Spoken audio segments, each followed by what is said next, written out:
Bim! Guess what? It's news at 10 past 8 for the last time.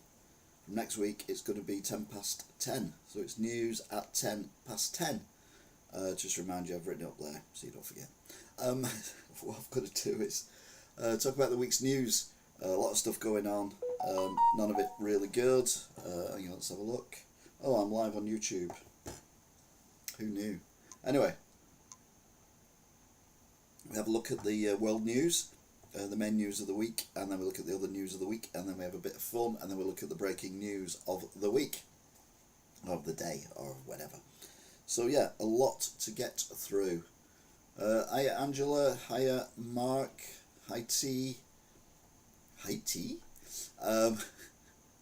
Hope everyone is well. Hiya Alan. I know that everyone's coming in at the same time. So yeah, new format next week, so we can get more views. Seem to do better with live streams later they are. So we're going to move it 2 hours backwards and do news at 10 past 10. But this week, still news at 10 past 8. So hopefully you're all good, that we can keep up with this nonsense. We are going to have a look at the news though.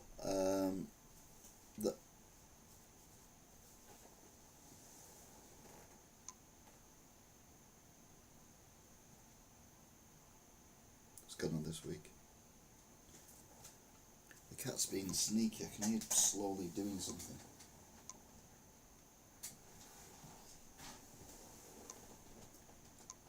She's very sneaky. She kind of go like that really slowly on something. Anyway,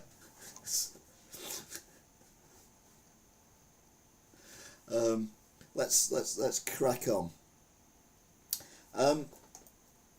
I've lost my train of thought now because I wonder what the cat's doing. Oh no, it's that one. That one. That one. That one.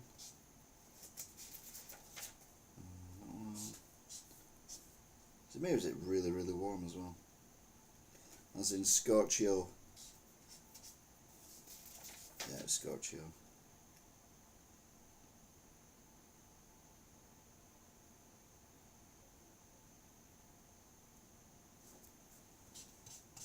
Right then. Oh, what's going on? It's all gone a bit weird. There we go. Always a Guinness. So, shall we crack on with the main news? Now we've all settled in and everyone's comfortable. I shall begin. So, the main news headlines. Start off with Friday, June the 20th. There's outrage as Iran attacks Israel and hitting people's homes and apartments. Yeah, there doesn't seem to be outrage when Israel flattens Gaza, which also has apartments and people and things like that. Don't get me wrong, I'm not saying Iran should be let off, but we've got to treat everyone the same. So if Iran get told off for hitting apartments in Israel, why isn't Israel being told off about flattening Gaza? I know it is a little bit now, but not enough. Saturday the 21st, Iran warns any involvement with the Israel war would be very, very dangerous. Thank God we've got Trump in charge, I've written. Steady as a rock. Meanwhile, a British man is arrested in Cyprus for spying for Iran. Meanwhile, Trump on the 22nd announces he's actually authorised US airstrikes on Iran. It was a spectacular military success, he said. 125 US military sets aim at nuclear targets in UN UN have an emergency meeting.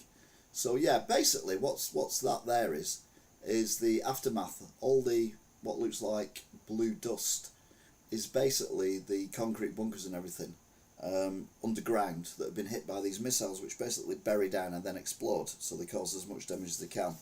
And Trump is saying on the Sunday the 22nd, it's fantastic, really, really good. Meanwhile, on Monday the 23rd of June, Iran attacks a Qatar US airbase.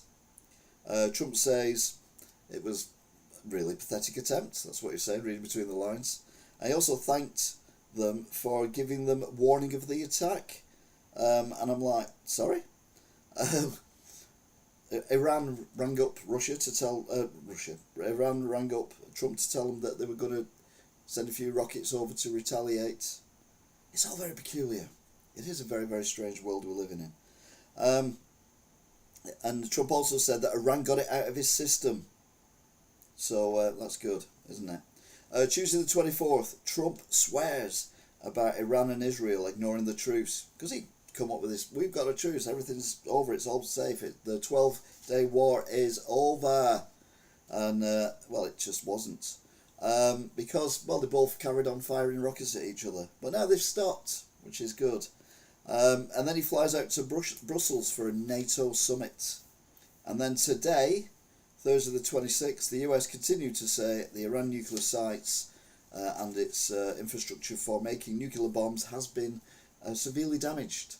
Although there's other rumours saying that Iran knew this was happening, so they moved all the good stuff. I can't do it anymore. What's going on in the chat? I don't know. It's all gone a bit weird. They're talking about the thing from last Tuesday when we had the driving that I was on about. It's all getting a bit bitty, this, isn't it? We're not usually this flows, but it's not flowing tonight for some reason.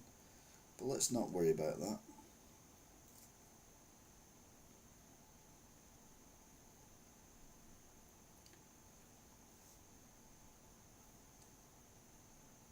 This is the worst start I've had for a long while on this. So yeah, you wanna watch it when it's actually good. Then I highly recommend that you maybe watch another one. Because this is not going very well. There we are. Actually talking about the live stream I did coming home on Monday. That is news. All right, yeah, okay.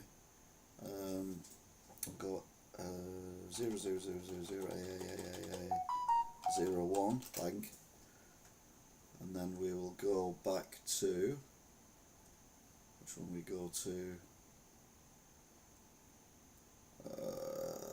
We'll go to Trump and Musk. No, we won't. We'll go to top 4, and then we will go to. So I wasn't going to do this, but we'll do it anyway. Properties.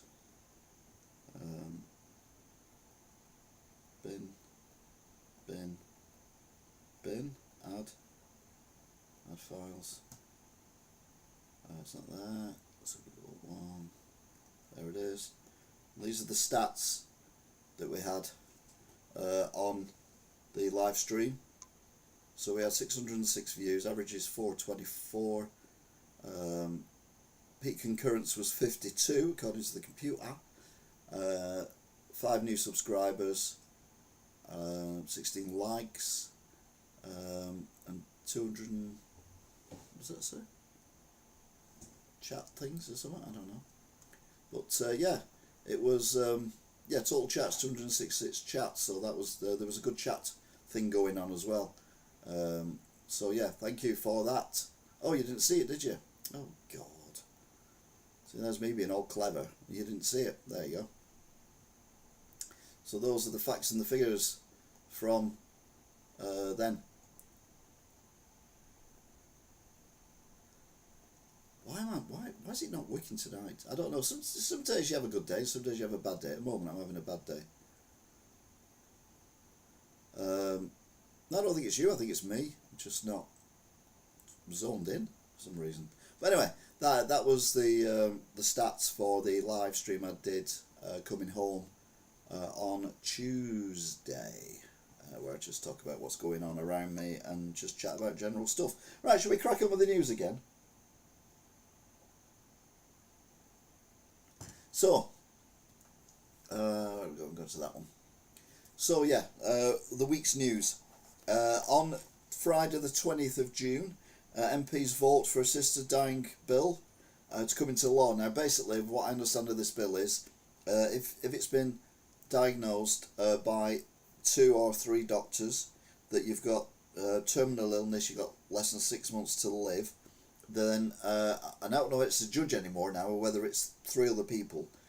They have to sign it off to say yes, you can have assisted dying to end your life prematurely.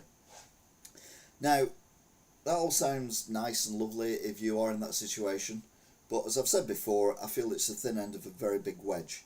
And who knows, in 200 years' time, it might be the case that if this does get into law, that if you get over the age of 50, there's not enough food or anything on the planet, so you just get rid of. The other thing as well is, if you watch Talk TV, which I used to when it was on the telly, I don't really so much now, you've got James Whale who does presenting, possibly right now on Talk TV. No, he doesn't do Thursdays, he does Fridays. And he's been diagnosed with very severe cancer.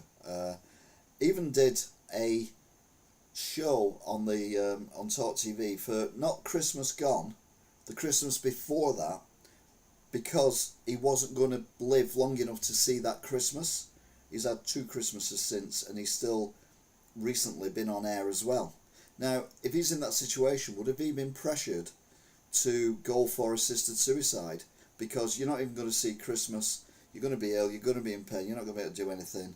So, why not just end your life now? And here he is, 18 months later, still with us, still doing his show, still doing his vlogs on YouTube or wherever it is he does them, Facebook. And are we going to do that to people? Because, yeah, sadly people do die very young, and people die in agony and all that kind of thing, I get that. But other people, they're diagnosed with things that is going to end their life early, and they can live longer. Everyone is different, and I just think it's frightening that they're coming up with this bill. Having said that, it's one of them things where I might, heaven forbid, come down with some disease and or some illness and completely change my mind. But I think it's worrying, and I think it's not so much now, but more, when they tweak things. Oh, let's just make this small change, and we'll make this small change, and then that bit there, we'll just change that word there, and then all of a sudden it's a completely different thing. Surely it's still suicide, and if you have paid an insurance, it won't pay out because it will be classed as assisted suicide. Yeah, I don't normally call it assisted dying. I call it assisted suicide, but it is what it is. It might not get through. A lot of doctors are asking for the House of Lords not to pass it or make many amendments to it. The problem is, if it does get through, I do think it's the thin end of a wedge for our kids, our grandkids, our great-great-grandkids who we'll never see, but we are, possibly affecting their end of life by accepting what's going on at the moment. I've said before, I'm fortunate in the fact that I've never known anyone personally, relative or otherwise, who's had an horrendous illness, and I empathise and not empathise, I can't empathise, but I sympathise with anyone who has had a family member or a close friend or something like that, where it's just awful to see them in the way they are. But I just think if this goes through, it's going to get twisted and twisted and twisted until it's unrecognisable from what it is. And although the idea is good to a degree, gives people an option, I think if I live to be 80, it'll be a completely different bill by the time I'm 80. So when my grandson is 50, 60, and maybe something happens to him, will they just say, oh yeah, it's too late, we can't do anything, like that? I don't know, I'm maybe over exaggerating it, but it just feels worrying, and like I say, a thin end of a wedge that could be a very big wedge. Anyway, other news. Pro-Palestinian activists spray red paint inside the engines of refueling planes at Bryce Norton. The weird thing was, the only thing protecting the planes was a rather rickety wire mesh fence. It wasn't even a solid wire mesh fence. It was like the old-fashioned chicken wire ones that had the plastic on it you had around your school. And you're like, hang on a minute.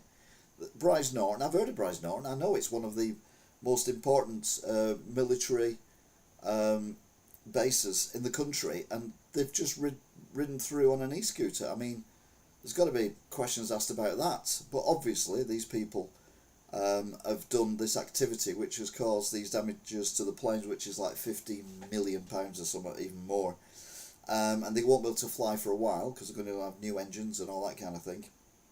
So they've now been, well, they're going to be, the pro-Palestinian activists are going to be prescribed organisation, which means they're up there now with terrorists. Again, I don't agree with what they did, but I think that's sledgehammer to crack a nut. But yeah, or nutters, shall we say. I agree with it. It will get twisted and worded wrong. Yeah, that's the problem, Angela. We're talking about the assisted suicide again. It is a problem where the wording now and the meaning of it now might be well founded and everything, but it'll get tweaked. These things always get tweaked, and that's what I worry about a lot. Meanwhile, tanks and troops kill over 40 people in Gaza at a food distribution place. I mean, you know, let's not slag off Israel though, because we're not allowed to apparently. Saturday the 21st, hot air balloon in Brazil catches fire and crashes down to the ground, sadly killing 8 people. But amazingly, quite a lot of people survived. So I was quite impressed with that. Saturday was also the hottest day so far in 2025 nationally, and the longest day, which means, oh, it's King Charles's official birthday. Which means that the summer solstice has occurred, so the nights are drawing in already. Yay! My walks will have to get shorter, won't they? The BBC actually reports 1,000 migrants actually arrive in Britain in 2 days. The BBC reported that. Until it was Sunday, all the big wigs were off. Monday the 23rd, energy costs for thousands of businesses will be cut to help growth and jobs. Then I look into it more.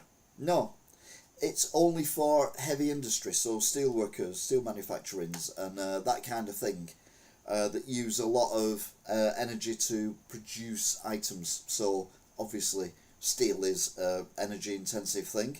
So what they're going to do is drop the price of fuel for those people. They're also going to drop them for like shipbuilders because of all the welding and everything they do, so that's energy intensive as well. And I'm like, okay, yeah, that's a start. I mean, I have a business, there's no energy cap on my energy costs for the shop, which I'm in dispute with at the minute anyway, but that's another story for another day. They're basically trying to charge me for over 25,000 units I've not used, and I'm telling them to stick it up their arse. But this should be extended to supermarkets, to pubs, to restaurants, to places that have fridges and freezers that are on 24 hours a day, 7 days a week. Places that have restaurants where they've got the grills, they've got the ovens, they've got all that kind of stuff going on. All them businesses are struggling, especially with the rise in the living wage, with the rise in the NI contribution, the rise in business rates, the rise in cost of raw material, and the not rise in the money coming through the door. So a lot of these restaurants and things seem to be shutting at the moment, and I think we need to get that to go on. Dream frequencies come in. Hello.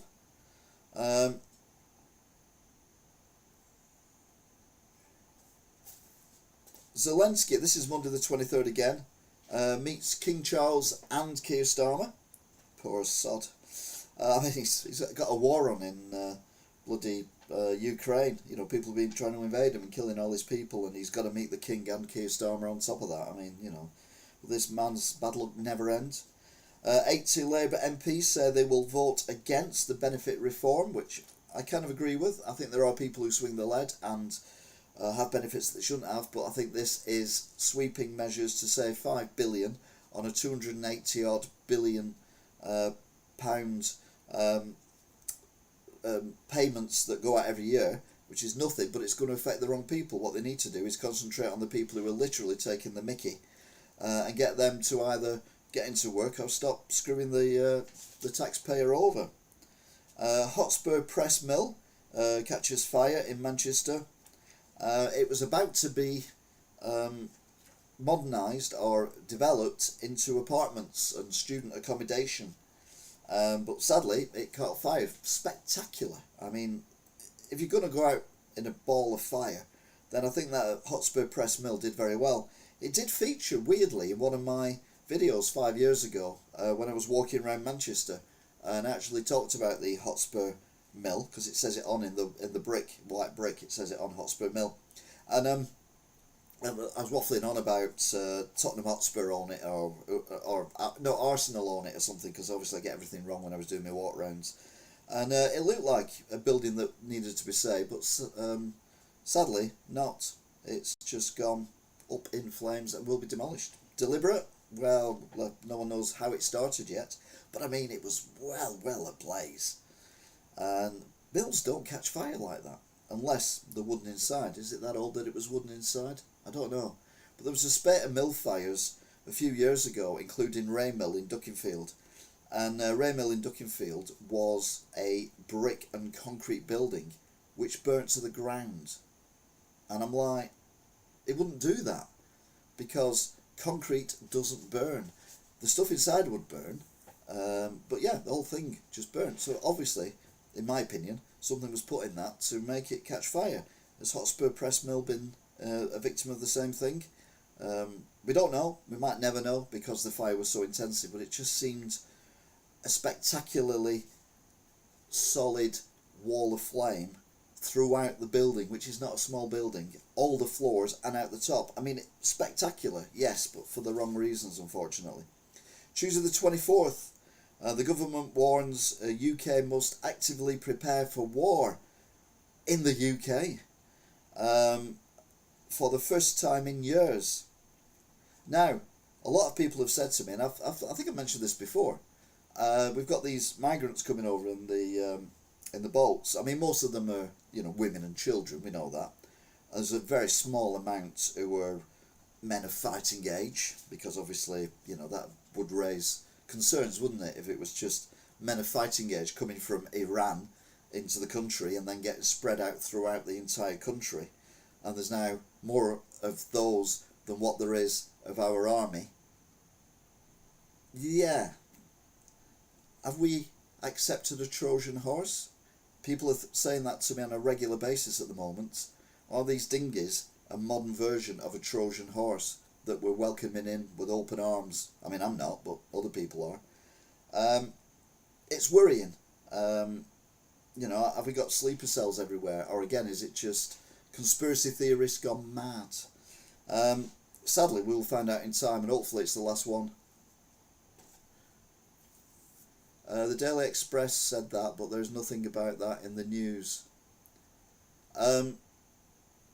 Yeah, they're going to do it up at St. Injury frequency, back to the mill again. It was going to be done up as student accommodation or apartments or a bit of both. But yeah, I am concerned about these number of people who are in this country who we don't know who they are. I mean, by all means, let them in while we process them. But if you put them in a hotel, they're not allowed to leave the hotel until we know they are not a danger to the public. So we turn the hotels into prisons, basically, until we find out who they are. As I said before, if I was going to France because I was fleeing oppression because I've got a massive nose, I'd fit well in France, wouldn't I, actually? Apart from that, I don't like the French. But that's another story. I would make sure I had my documents literally on my person. I would have them cling film to my body.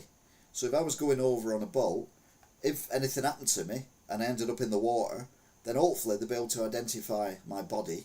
Or if I got to France, I'd say, look, I've got a big nose, I'm being persecuted in the UK, this is all my details, can I have asylum? I appreciate you have to go through various checks and things, make sure I'm not a mass murderer, pedo or whatever.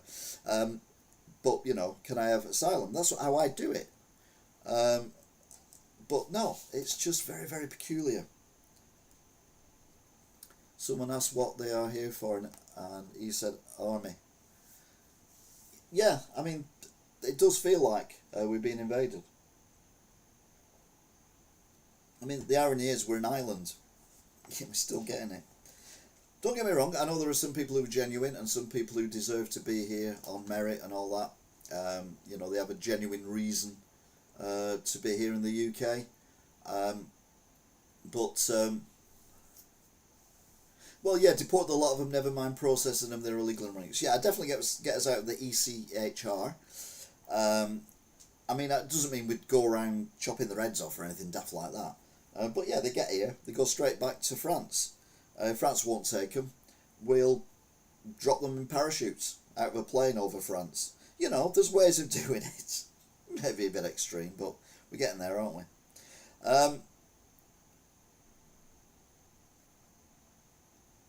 They know how they know how to play the system. Yes, exactly. Don't forget you can join in the chat. You don't have to agree with me. You might think you might one of these people who holds up signs saying all migrants welcome, which I always think is ironic when it's like a lady of a certain age in a cardigan and a woolly hat holding up all migrants welcome, forgetting completely that any women, including their grandchildren, their great-grandchildren, their great-great-grandchildren, and themselves, if they lived in the country that these people are coming from, would be raped and murdered for doing that, for standing up and protesting. It just baffles me, the mentality of some people. Anyway, 20 dead as Gazians queue for food again. Israel says it will investigate. That's good of it, isn't it? The Prime Minister says he will press on to push in the welfare reforms, despite now 120 of its MPs going against it. Now, the vote is on Tuesday. Keir Starmer is known for his U-turns. Remember Margaret Thatcher, this lady is not for turning. Keir Starmer, I don't care if there's no U-turning sign here, I'm doing a U-turn because people don't like what I'm saying. And then he'll U-turn again because then people who like what he's saying won't like that he's done a U-turn. And that's what I said before the election. Just continue going around in circles chasing his tail. I want him to push ahead with this. I really want him to push ahead with this. I want him to go to the vote on Tuesday and get defeated.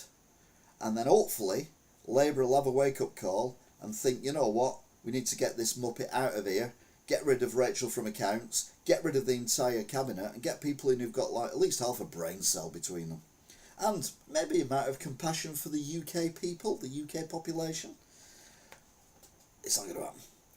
Wednesday the 25th, murderer of the 14-year-old Daniel was found guilty and attempted murder as well on 4 or 5 other people.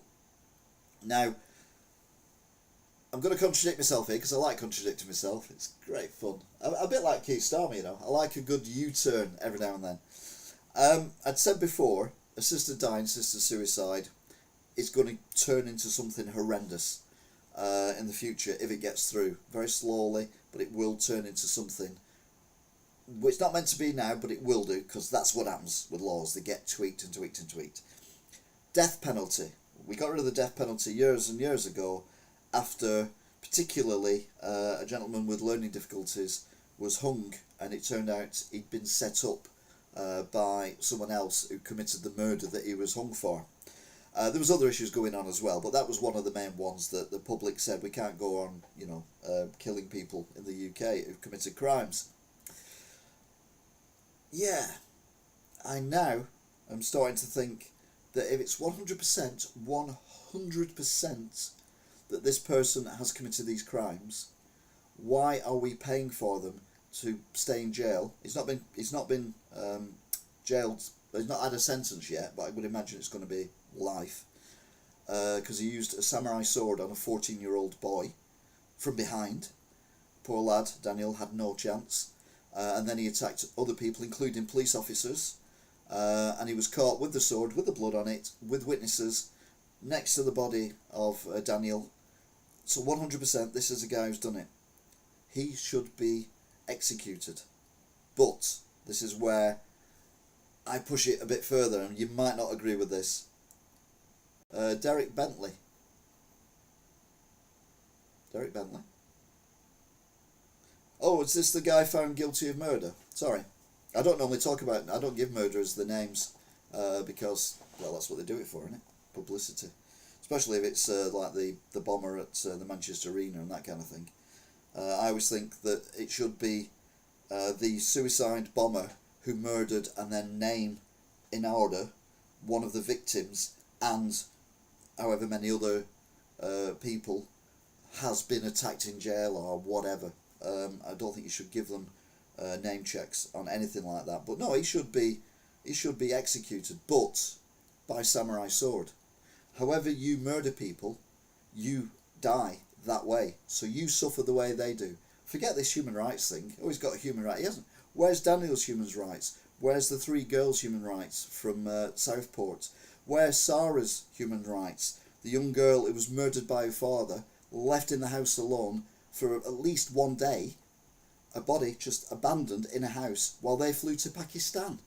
No, these people do not deserve to be living. We need to get rid of these people.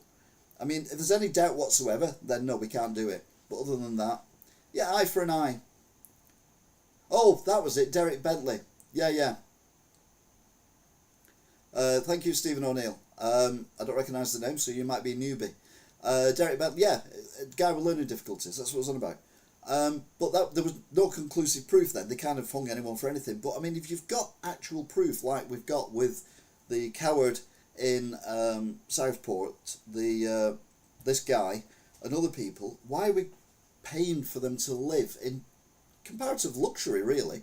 They get fed, they get clothes, they get entertainment, a TV or whatever. They get all this stuff going on, whereas the victims are all dead and they've all died horrifically. So none of this, inject them all nicely. No. If you stab someone, you get stabbed to death. If you shot someone, you get shot to death. If you poison someone, you get poisoned by the same poison. I know it's out there, but surely would that deter people a little bit from thinking, oh, hang on a minute, this might happen to me.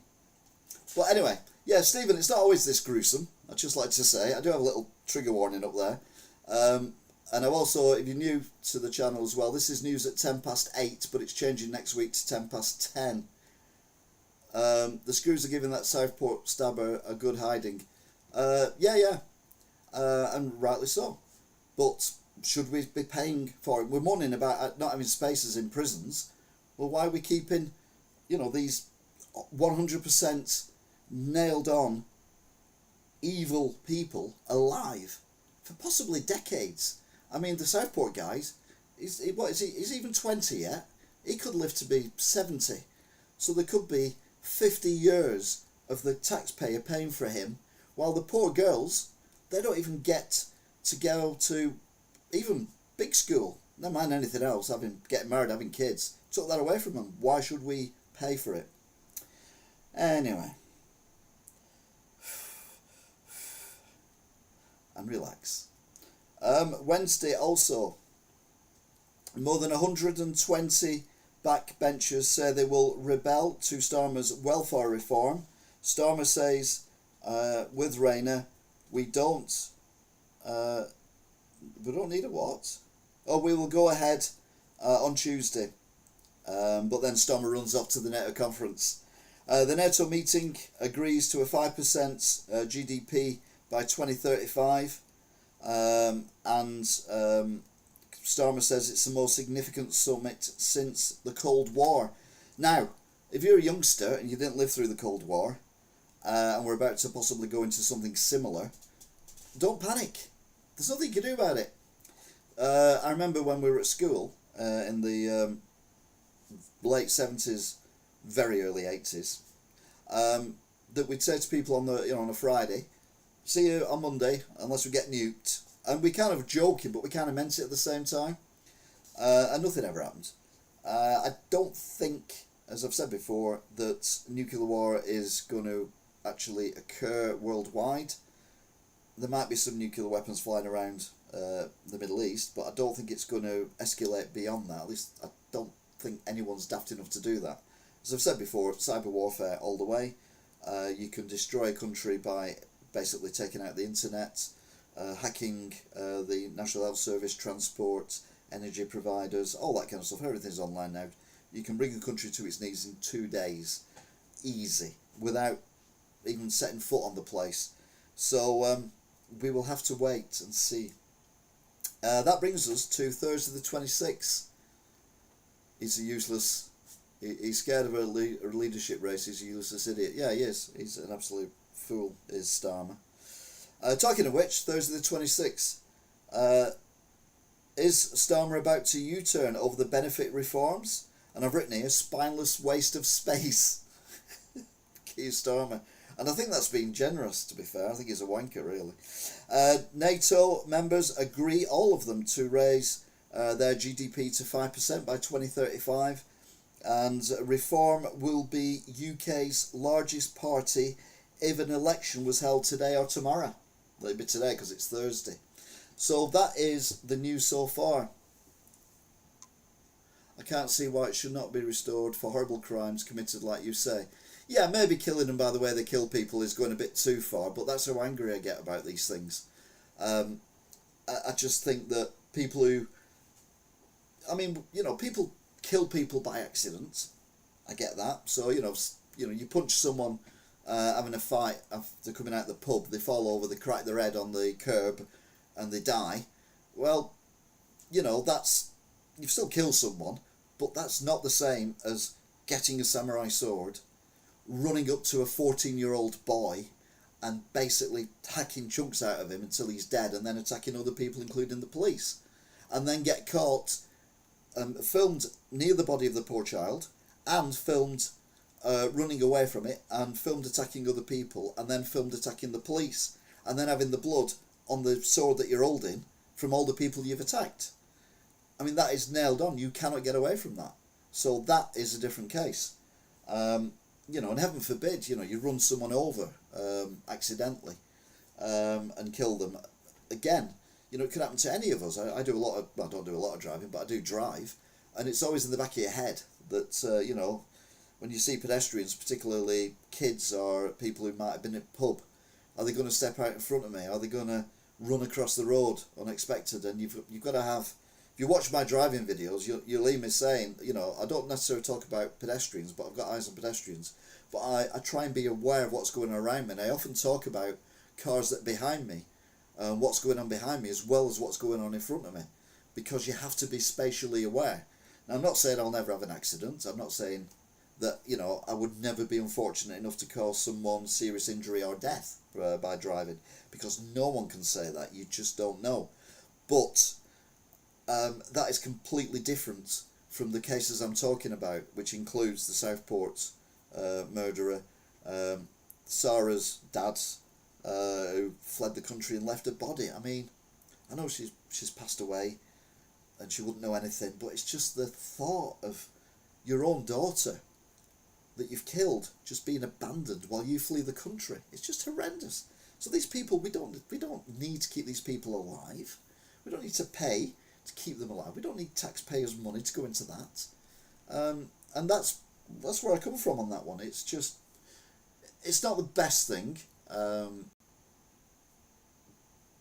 But I think there are circumstances where the death penalty should come back. And I'm not saying for every murder, not by any stretch of the imagination, but, you know, real excessive ones. If it's a full life term with no chance of parole, and it's nailed on 100% that you're the perpetrator of it, then maybe you should be considered for execution. Save the taxpayers' money. And also, it won't bring back the people who've passed, but at least the family and the friends of the people who've passed will think that justice has been done. Whereas at the moment, I don't think anyone does, unfortunately. And that's the problem. But again, I may open up a can of worms like I was talking about with the assisted suicide. It's all very weird and very dark and deep. Which is why, ladies and gentlemen, and anyone else, we are going to go into the news. Well, I call it photo news, where I look at things that have made me laugh, or things that are interesting, or memes, or anything else like that. So we're going to lighten things up for a bit, and then at the end of this we'll have a look at the news that has been breaking whilst I've been talking about the news. Technically, you are never really touching anything because atoms repel each other. When you're sitting in a chair, you're actually hovering above it by an unbelievably small distance.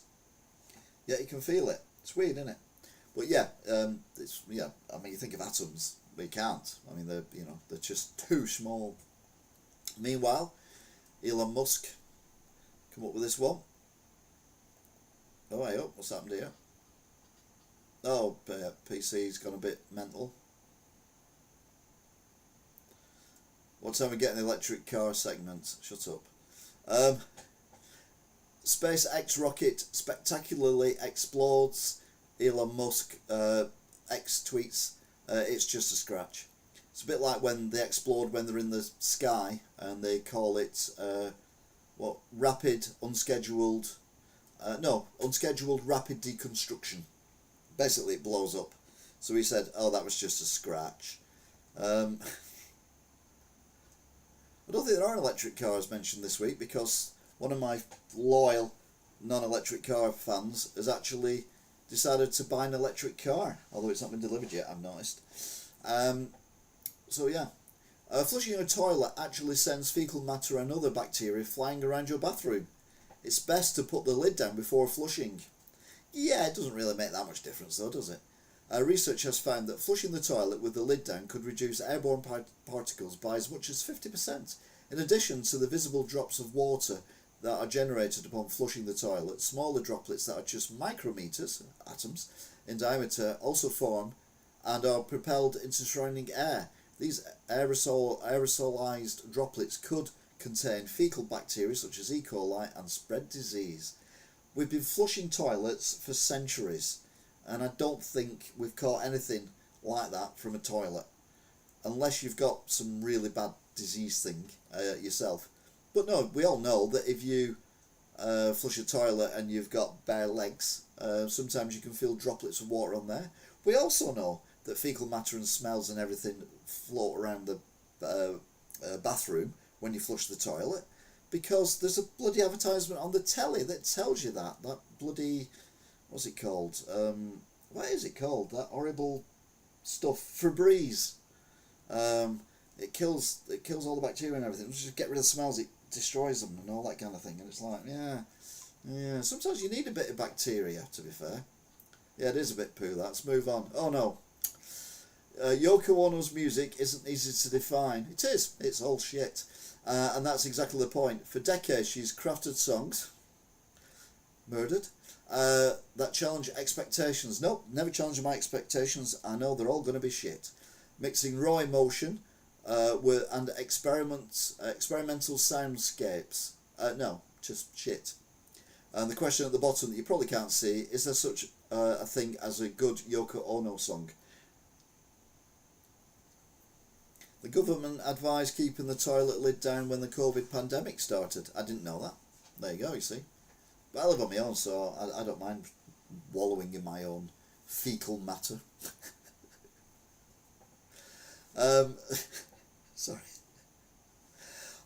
We had John Lennon was tragically murdered on the doorstep of his apartment block in 1981 by a gunman who we won't name because I can't remember, and I don't name murderers. And the album that was out at the time, the single was called Woman, and he had the album wasn't called Woman, it was called Double Fantasy. And it said John Lennon and Yoko Ono on the front. And I never bought the album. I bought Woman, the song, because I liked it, but I never liked Imagine, and I wasn't really a big Beatles fan. And it was sad when he died. It always is sad when people die, especially under those circumstances. But it got traded into the shop a few months ago now. And the copy I got had a few, what we call love marks on it.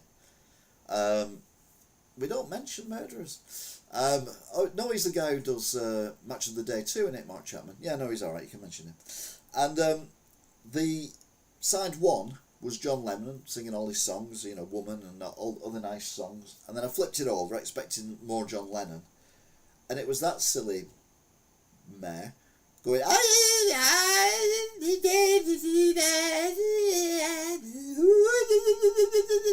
like, what the hell is this? And yeah, it was a double fantasy. Well, one was a fantasy, the other side was a nightmare. Alan bought the album, oh dear. School hater. I love you, Mr. Beast, you make the best videos. And then David, this is 7 years ago, Mr. Beast is trash. School hater replies, I would say a bad word to you, but I'm not old enough. And Mum said I need to be 14 to swear, and I'm 7. That was written 7 years ago. 5 hours ago. Up you, yeah. He'd waited 7 years, so he was 14, so he could swear at school hater because he said Mr. Beast. That sounded just like Yoko. Yes, I think people criticise my singing, but I think I've got a good voice.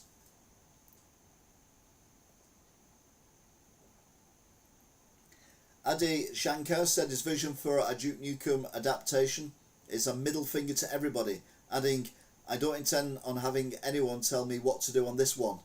Duke Nukem rights acquired by Devil May Cry and Castlevania showrunner, so we may be getting a TV series or something similar. We wait and see. Viz top tips. There's a woman there and she says, guess my weight and you can shag me.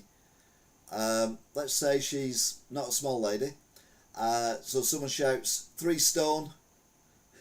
She replies, close enough, you lucky bastard. It just made me laugh out loud when I read that. I'm sorry. I know it's... Sorry. Oh, I'm losing all my new subscribers, aren't I, here? Oh, well, never mind. GTA 7 has officially been confirmed before GTA 6 is even out. And someone's written, like we'll ever see this in our lifetime.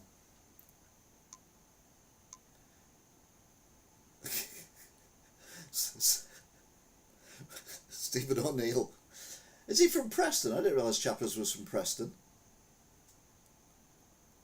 It's etiquette. I got taught this by Philistine Phil. Whenever you drink, you have to drink like that. Although I must admit I don't do it in the pub. South Carolina man leaves police on a 3-mile-an-hour excavator chase. No, you didn't read that wrong.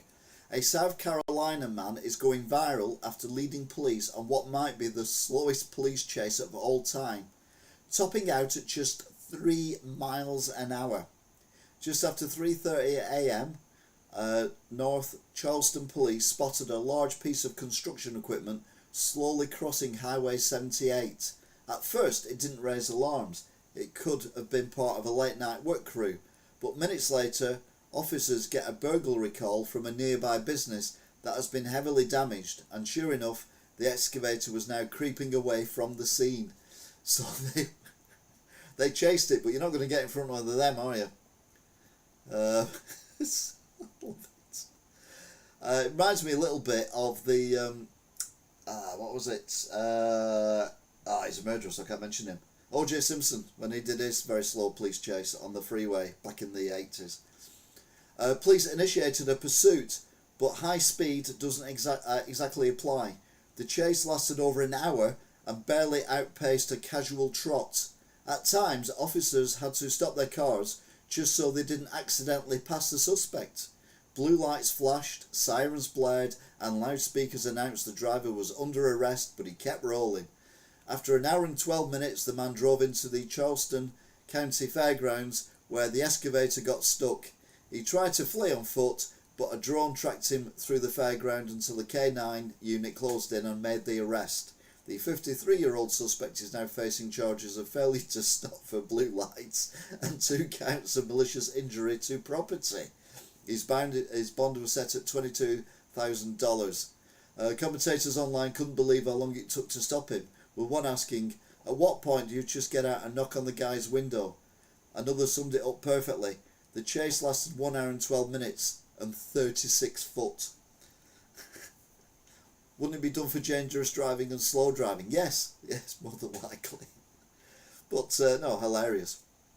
Meanwhile, a Florida man was arrested after attempting to cross the Atlantic in a homemade hamster wheel. This is what your unemployed friend may be doing on a Tuesday night. A couple of years ago, a Florida man was arrested after trying to cross the Atlantic Ocean in a homemade floating device that looked like a giant hamster wheel. He was found about 70 miles off the coast of Georgia, preparing to head to London when the US Coast Guard intercepted him and declared the vessel, wait for this, manifestly unsafe. I mean, what? Might as well just chucked himself in a bottle and screwed the lid on. EFL have released next season's fixtures today. Athletics at home to Northampton Town on the opening day, 2nd of August. Alright, okay. We will wait with bated breath. Party animal almost killed by 5-day drug bender, which left him with devil eyes. Dave's eyes were so bloodshot, Red Ager being in a coma, that a pensioner at a care home where he worked at chased him with a Bible, fearing he was the devil. That's what drugs do to you. Don't do drugs, kids. Radio Shack, Valley Fourplex, so cinema. Look at this for a lineup. The Lost Boys, one of my favourite films of all time. Robocop, one of my favourite films of all time. Predator, one of my favourite films of all time. Full Metal Jacket, never seen it. But yeah, 3 films there, all on at the same time at the cinema. Yeah, you would be there all day, wouldn't you? Cracking films. All of which had sequels which were nowhere near as good as the original. But yeah, that would be a day ticket, wouldn't it? Easily. Meanwhile, Predator's a brilliant movie. Yeah, really good. Predator 2, not so much. I watched it once, said I'll never watch that again, never had. The punk artist Polyerene, X-Ray Specs founder, singer and songwriter, artist and poet, lived here in 2004 and 2011. So they put a blue plaque up for a woman that most people have never heard of. I mean, don't get me wrong, she was very talented. Yeah. It's only there 6 years. She wasn't born there or anything. Raiders of the Lost Ark. I don't really watch films. It's ironic, I sell between 1,500, 2,500 DVDs, Blu-rays a month in my shop. And out of them, I've probably seen about 40. It's insane. Yeah, everyone moaning about everything, and someone said, I'm sure things will all be better by July. And then, of course, July is Independence Day, and another one of my favourite movies. Although it's not in my top 20, but it's certainly, the top 50. ID4, Independence Day, and the big spaceship flying over New York with the Twin Towers still there, to be fair. That's how old it is. My sister-in-law's never watched Dirty Dancing. I've never watched Dirty Dancing either. No one puts baby in the corner.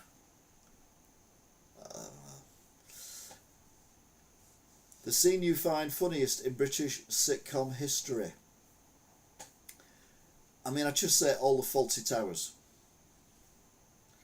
Was it a sitcom? Yeah, I suppose it was, wasn't it? Because it was a situation, a hotel, and it was a comedy, so it was a sitcom. Now this is I've contradicted myself a few times tonight. I'm getting on the floor now as well, by the way. I don't know if you noticed. Only Fools and Horses. Can't stand it. Absolutely detest it. However, David Jensen falling through the bar, hilarious. The rest of it, no. I never saw it, but the quote from one of the characters where he said, you see this brush I've got here? I've had it for 25 years. It's only had 3 new heads and 4 new sticks, handles. Very clever. But people are going on about the Final Destination movies, and it's really good. I only watched the first 2 of them. Star Wars, I've only ever seen the first one when it was on at the cinema, when it first came out, back in the 70s. Vowed I'd never seen another Star Wars film since, never have, but I played the games, so I do like them. It's nice to be around people who don't actually watch movies, to be fair. It's good. Um, Now, if you watch my Wigan walks, they're getting loads and loads and loads of positivity off people, which is great. I'm doing these walks forever, but I've only thought of filming them fairly recently, and they've really took off. They're getting as many subscribers as the drives are doing as well at the minute, so it's really bumping it all up. But I'm there anyway. We're still talking about Star Wars. I went for a walk on a Wigan walk, and I basically was walking down a footpath, and there was a bird that I noticed in front of me on this footpath in some woods, and I'm looking at this bird, and this bird is just hopping in front of me, quite away in front of me. It wasn't like, like 2 feet in front of me. It was a good 10 foot away. So I'm filming this bird that's in front of me, and then I'm looking at the screen, and I see something move at the top of the screen. I'm like, what the hell's that? So I look up, and there's a deer there. And that is the deer. Okay, it's not really in focus or anything because, well, it actually looks alright there, doesn't it? Oh, way up. Some movie talk. Oh. Oh, Dad's Army Steam, don't sell them, Pike. Yeah. That's a good one. And I'm live on YouTube. They all need a rocket up their arses. Way.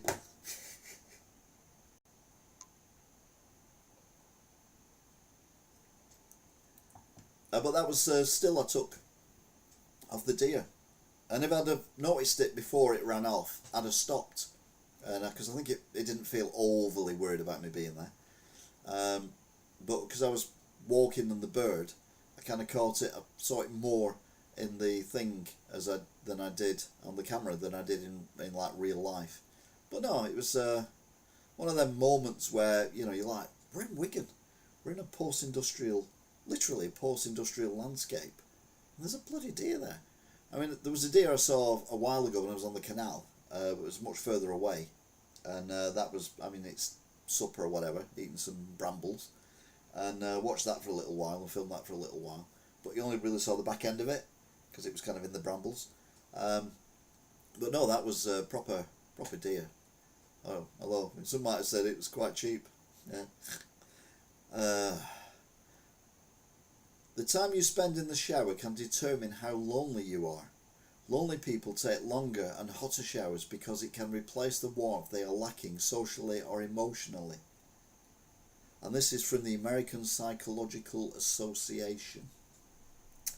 Right, I've got one word here. Bullshit. My length of time in the shower, I live on my own, is determined by what time it is and how long I've got to get to work. Nothing else.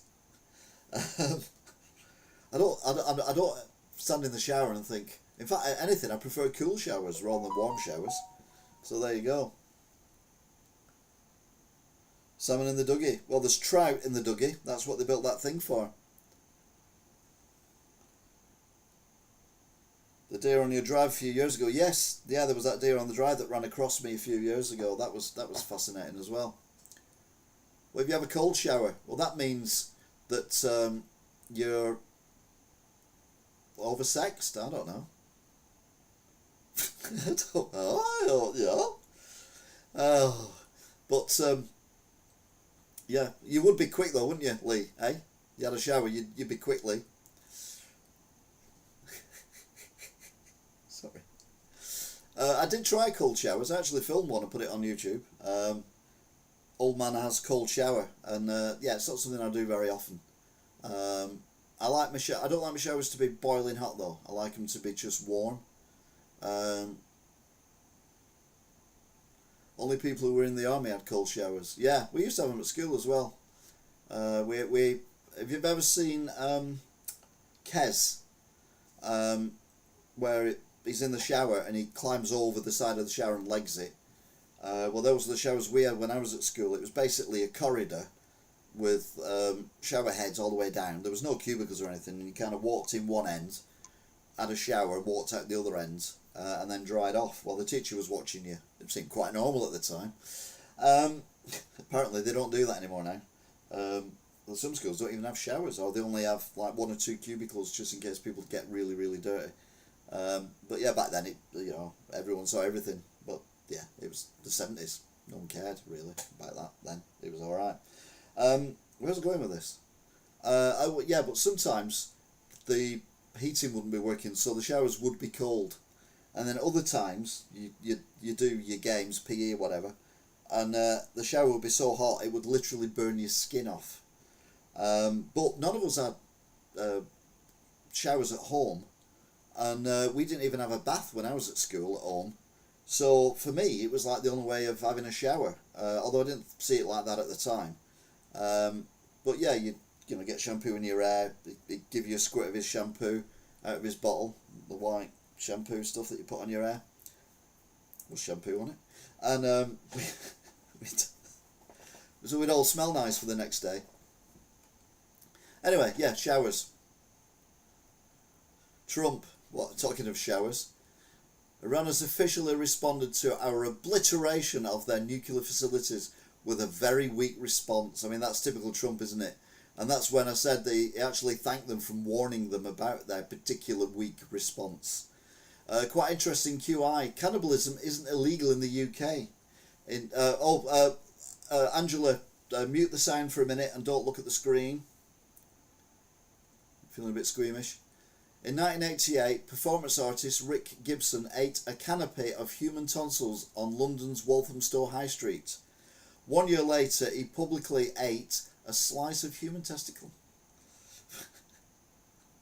Why? Why? It just makes you sick. I think it's illegal to kill people to eat them. I think that's what they're on about.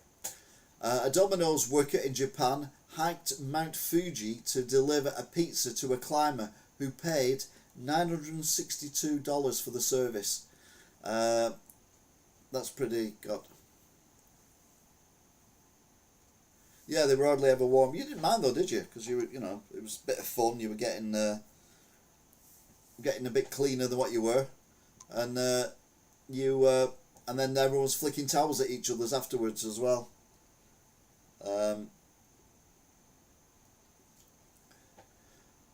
Where are groceries cheapest? In Australia. A government-funded comparison of Australia's biggest supermarkets has revealed where Australian shoppers can bag the best deals. Aldi came out on top as the best value for money, while IGA was the most expensive of the 4 main supermarket chains, charging around 70 Australian dollars for a basket of winter favourites, because obviously it's winter in Australia. And these are the scores on the doors, Miss Ford. Consumer Group Choice compared the price of 14 winter essentials across 104 stores in 27 locations. Average price of Aldi should be the same, shouldn't it? Not average. Same shop. Does that prove that they've got different prices in different stores? I know they do it with petrol in Tesco's. Different stores have different prices. Do they do it with food as well? Anyway, Aldi, 55 Australian dollars 35 cents. Coles, no, not Coles, Woolworths, the green one. No relation to our Woolworths, RIP. 58 Australian dollars 92 cents. Coles, 59 Australian dollars and 22 cents. And IGA, never heard of them, 69 Australian dollars and 74 cents. So it's still cheaper than us, because basically an Australian dollar is worth about 4p over here. Roger Melly's stupid facts. A little girl, looks like she's in a pet shop. Excuse me, do you have any little rabbits? The staff member replies, oh sweetie, do you want a little white rabbit or a soft fluffy black rabbit, or the little brown one over there? And the little child replies, I don't really think my python gives a fuck.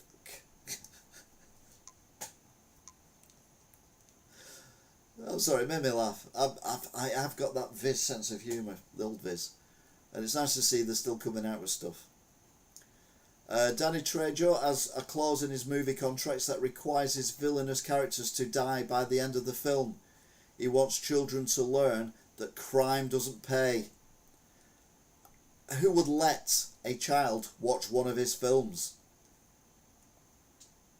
Joseph Stalin, a Soviet Union political leader, tried to kill Yugoslavian leader Josip Broz Tito 22 times. Tito then wrote a letter in reply saying, "Stop sending people to kill me. If you don't stop sending killers, I'll send one to Moscow, and I won't have to send a second." Oh, see, dictators having a sense of humour. Who knew? After years of internet memes, BMW will make new cars signal themselves when turning. Hallelujah.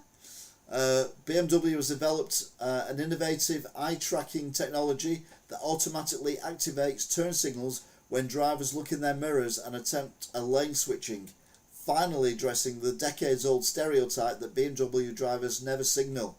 This new system debuts on the 2025 iX3 electric crossover. The technology works by monitoring driver eye movements through an additional cabin camera, automatically triggering turn signals when the system detects the driver looking in rear-view mirrors before initiating lane changes or turns. So there you go then. BMW drivers have to have AI to switch the signals for them. Unless, of course, you drive a white BMW, in which case they're very, very, very, very, very good drivers and very polite. But if it's a red, blue, grey, black, whatever car, BMW, they're all arseholes. And if it's driven by a professional driver, well, yeah, it's, no. We've got more.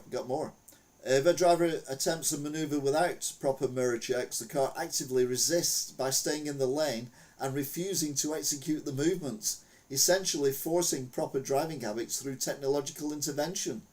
What makes this particularly impressive is the sophisticated driver-specific learning capability built into the system. The eye-tracking technology uses a driver-specific reference attention model that adapts to individual drivers over time, becoming more accurate and reducing false positives through personalised behavioural patterns. The system integrates seamlessly with navigation, automatically activating appropriate turn signals when drivers align their gaze with upcoming navigational cues. BMW expects this technology not only to improve safety, but finally put those persistent internet memes about non-signalling BMW drivers to rest forever. But it won't, obviously. Right, this is brilliant, but it's also wicked. I mean, really wicked, but it's brilliant, but wicked. Roger Melly's stupid facts. They used to be called jumperleans until your mum bounced on one. Think about it for a minute.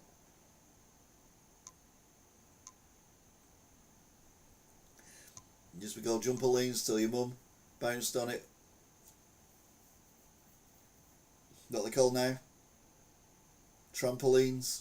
Your mum's a... Yep. There's just a shop called Tramp, wasn't there? Trump compared to Hitler on Russian TV as Hordes point out chilling detail. The US blitz of major Iranian nuclear sites has caused a stir in Russia, a key Tehran ally, where media commentators reportedly compared Donald J. Trump to Adolf Hitler. Of course, Russia has got to be friends with Iran, because how many times have we heard the story of Iranian drones being used against Ukraine? So what I think Trump should have done, rather than going for these non-existent nuclear weapons or technology or whatever, should have gone to the factories that build the drones and bomb them instead and save Ukrainian lives. Trump must have very hot showers. Oh, I do like it when we have a running thing going on. But maybe not this hot. Fish and chip shops may have to stop selling fish to survive. Chippy owners say the price of fish has doubled in a year, meaning they may no longer sell the tea time favourite in the near future. Yeah, because we've just given our fishing rights away again. which should have ended this year, storm was given to Europe for another 12 years, which means we get less fish, which means it's going to cost more, or we have to buy from Europe our own fish. Not fit for purpose. Black Sabbath legend makes bold prediction for band's future. Black Sabbath legend Geezer Butler reckons the Ozzy Osbourne fronted band could perform for their fans from beyond the grave once they finish up next month with their farewell gig at Villa Park. It'll be the AI, not AI,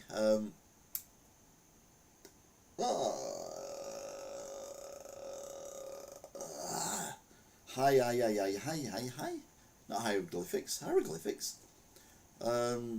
whatever it is, it'll be that they do, but like they've done with ABBA, but they're not dead yet.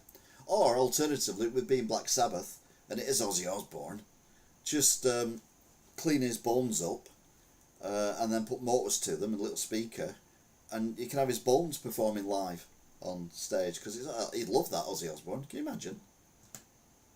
Battered Mars bar instead of fish. Oh God. Ugh. Orcas make seaweed tools to scratch each other's backs, new research finds.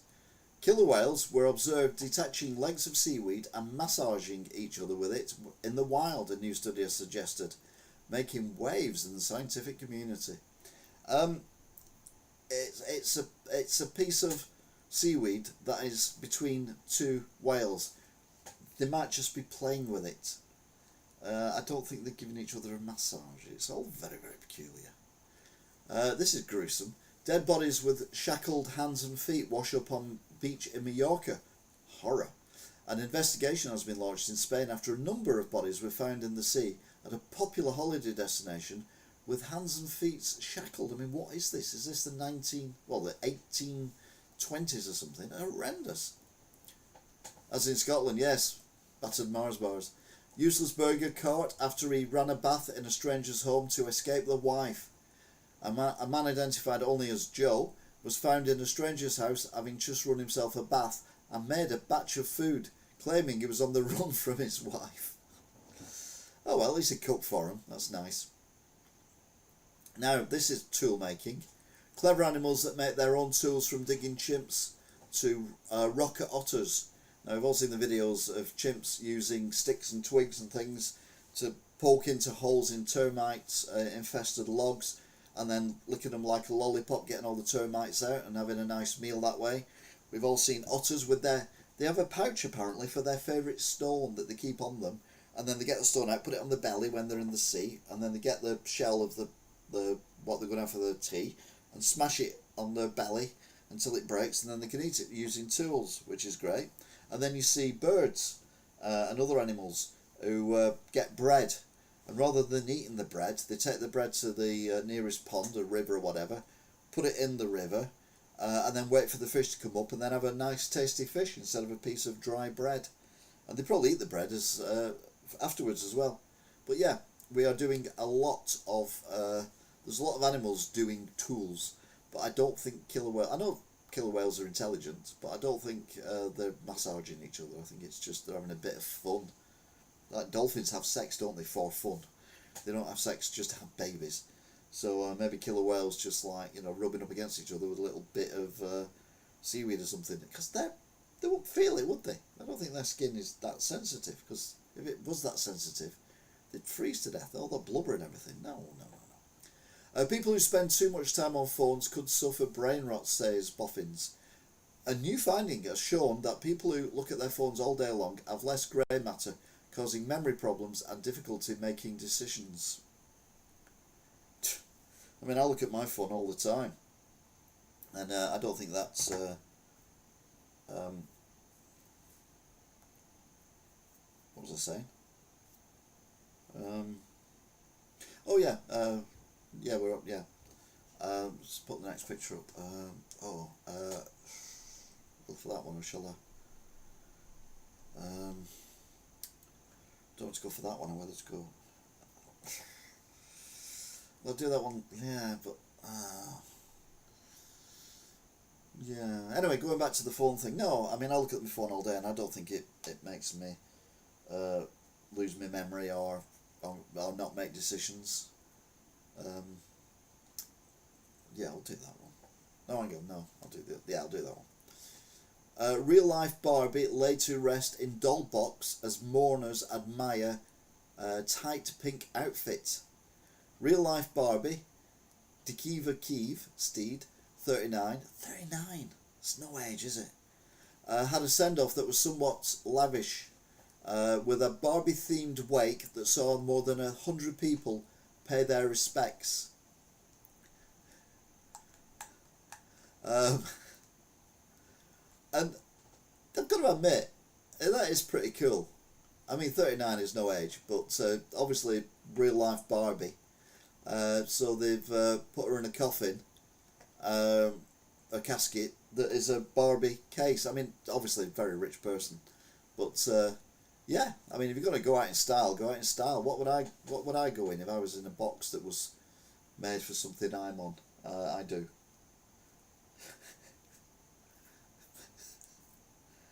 It'd probably be a Mega Drive box or something. And then finally for this section, athlete wins 400-metre hurdles race despite penis falling out after going commando. Chris Robinson was the star of the show at the Golden Spike meeting on Ostrava, but not for the reasons he would have hoped, as his penis fell out of his shorts doing the 400 metres hurdle. I mean, I'd be proud if mine would ever do that, but yeah. I'm lucky if it touches the gusset, never mind, a couple falling out the bottom. Anyway, it's too much information. So, let's have a look at the breaking news. So this is news that's been breaking whilst I've been breaking the news about what's been breaking in the news this week. Growing signs of a slowdown in the UK jobs market, say Bank of England governor. Well, let me think why. Because Keir Starmer and Rachel Reeves have made it more difficult to sack people you've just took on. They've put the minimum wage up by £1,400 a year, but not given any businesses any help to pay that for each employee. They put up the national insurance contribution as well. Energy costs are going up left, right and centre for businesses, particularly if you're a restaurant, a cafe or a pub. So a lot of them will be shutting very soon if they haven't already. We've lost a few around Wigan already. And then you've got the... I had a roll there. I was on a roll. What was the other one? Oh yeah, raw materials going up as well. Oh, and you've got lifted the business rates relief from COVID. So business rates have doubled again. So yeah, why is the UK jobs market slowing down? Well, let me think. I'll just say two words to you. Labour government, or Labour policies even. 2 seriously injured and 14 homes evacuated after an explosion in what looks like a UK street somewhere. Miliband shuns 25 billion UK Morocco renewable energy project, which sounds like a good idea. The UK government as well, as I mentioned in the paper, I write for the local Wigan paper, Wigan Today. You can see it in the opinions section. Picture of the deer is the picture this week I've used. But I talk about green energy, which is hydrogen, the way forward, and the government have dillied and dallied.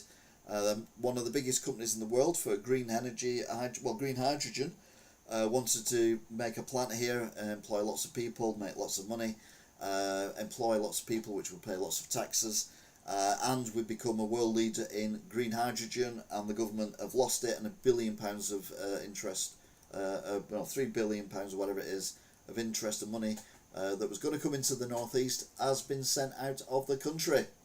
Brilliant, well done, Labour.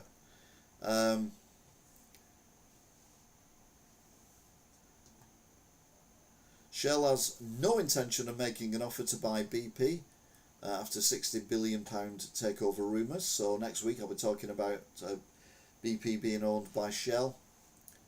Legendary 70s rock guitarist dies aged 81. Don't recognise him. Oh, hang on.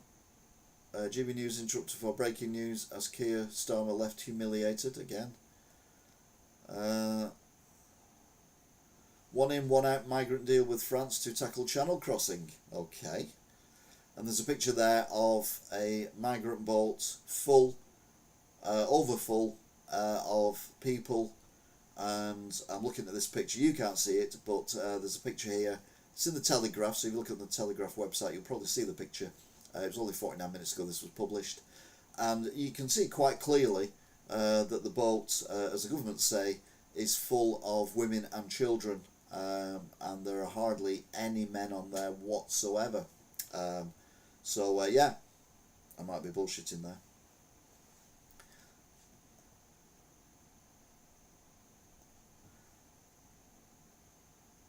Thousands of homes planned for Greenbelt in major Bristol expansion.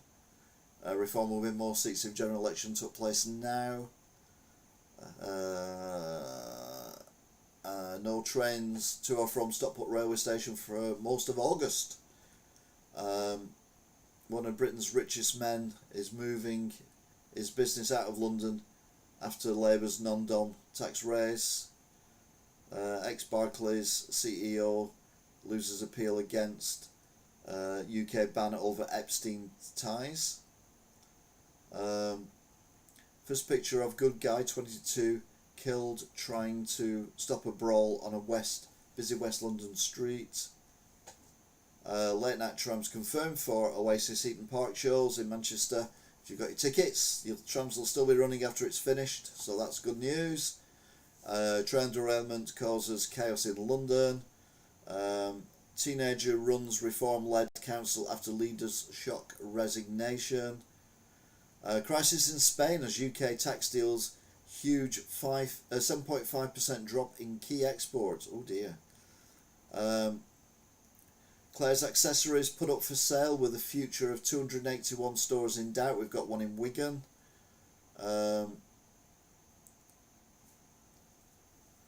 Bailey, the leader of the Bank of England, contradicts Rachel Reeves from Accounts' claim that the economy has turned a corner. No, it's nosedive. It's not turning a corner. Tax rise warning of Starmer aims to curb welfare reform rebellion. Good news: 2 Met police officers sacked immediately after committing gross misconduct over strip search of child Q. Trump claims without evidence that Democrats leaked Iranian intelligence report and calls for prosecution. Weight loss jabs linked to pancreatic problems after 10 deaths. Britain has gone to hell. UK's 9th richest man moves business out of London. Amber heat elf alert issued with temperatures set to reach over 30 degrees over the weekend. I hope so. 5 taken to hospital after a double-decker bus carrying students crashes into a river. So those are the breaking news of the breaking news of the news that is breaking. So there you go. Nuclear is well the way forward. Yeah, for domestic energy, definitely, Stephen. I've always said that. I will be vilified by everyone else. But no, I've always said that nuclear is the way forward. We still need to drill, baby, drill, while they get nuclear sorted out. And in the meantime, for cars, planes, trucks and everything, we need to develop hydrogen fuels. So there you go. Oh dear. Well, you do. Oh dear. Well, I do. Do you? I don't know. I might do. I did once, but I don't know if they're still doing it. So yeah, quite a lot of breaking news that's been breaking. Whilst the news I've been breaking is the news that I broke. So yeah. What? Anyone else said anything? No, about Mars. Yep, that's it. So 1 hour and 23. That's a bit, yeah. Don't forget, it's moving. This is moving to news at 10 past 10 from next week. Ironically, perfectly timed. Oh, it's not, because I'm looking on the thing. That's already gone, hasn't it? Oh yeah, it was there. 10 past 10. So news at 10 past 10, because we get more views on the drive home than we do on the drive to. So I'm thinking there might be more people who want to watch this later at night, and they might want to watch the headlines of the news at 10 on the not biased whatsoever BBC, not biased whatsoever GB News, opposite biased, Someone said to me today, I only watch Sky News. And I'm like, Sky News? Wow. Yeah, no. I mean, that place is ridiculous. No, Sky News, definitely not. Anyway, they're good for breaking news, to be fair. If something is going on somewhere, they're usually one of the better channels to watch for live news, but not for what's going on in the world. I can't remember last time I watched Sky News. Anyway, big shout out to everyone who's joined in the chat tonight.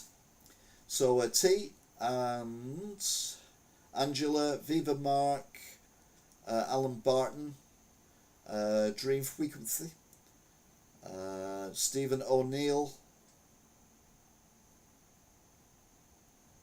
Anyone else? Dum-de-dum-dum-dum. Good chats though. Quickly. Better than BBC. No, I'm moving the time to 10 past 10. So it's news at 10 past 10. Look, it's there. News at 10 past 10 every Thursday night. Just so we get more viewers, basically.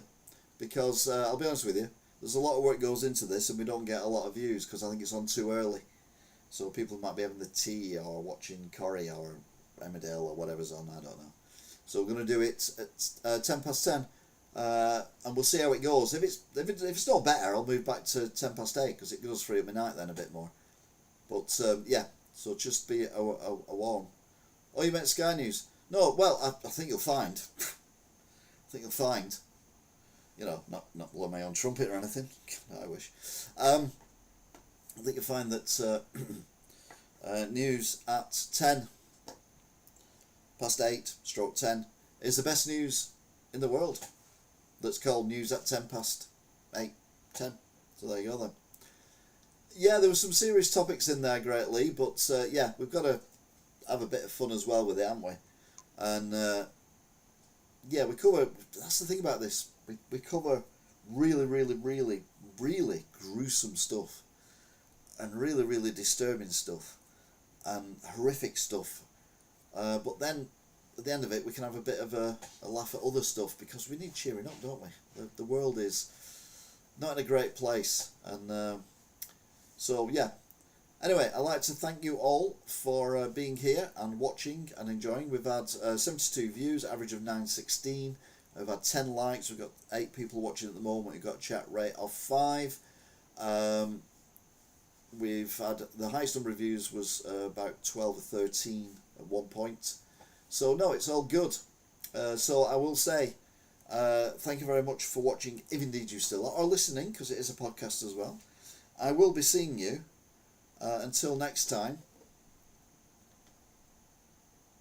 Bye, T.